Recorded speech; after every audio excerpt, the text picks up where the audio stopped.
অনেকে মনে করে ইঞ্জিনিয়ারিংয়ে পড়া মানে শুধু সফটওয়্যারে পারফেক্ট হইতে হবে, বাট এখানে শুধু সফটওয়্যার না, সফটওয়্যারের পাশাপাশি ফিল্ড ওয়ার্কেও বেস্ট হইতে হয়।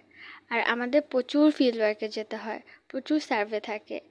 এমন কোনো জায়গা নেই খুলনার যা এখনও সার্ভে করা বাকি আছে। বস্তি থেকে শুরু করে নদীর পাড় কিংবা প্রত্যন্ত গ্রাম, অনেক জায়গায় যাওয়া হয়েছে। যাই হোক, তো ওই রকমই একটা সার্ভে ডে ছিল সেই দিন। এই বৃষ্টির মধ্যে আমরা সার্ভেতে গেছি, যদিও পরবর্তীতে আর বৃষ্টি ছিল না, কারণ খুলনার ওয়েদার এত গরম। এই বৃষ্টি, এই এত গরম পড়ে যে দেখে মনেই হয় না একটু আগে মাত্র বৃষ্টি পড়ছে। যাই হোক, তো আমরা নদী পার করে চলে গেলাম একটা গ্রামে। তারপর সেখানে বিভিন্ন অফিসে যে ডাটা নিচ্ছিলাম।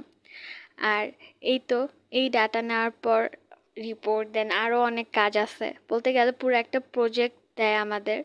প্রত্যেক সেমিস্টারে এরকম অনেকগুলা প্রজেক্ট থাকে, অনেকগুলা প্রজেক্টের কাজ করতে হয়, আর প্রত্যেক প্রজেক্টের জন্য এক এক জায়গায় সার্ভেতে যেতে হয়।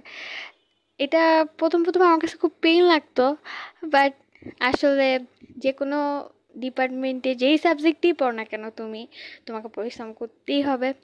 তাই রিয়েলিটি যত তাড়াতাড়ি মাইনে না যায় তত ভালো। এই তো, দ্যাটস ইট।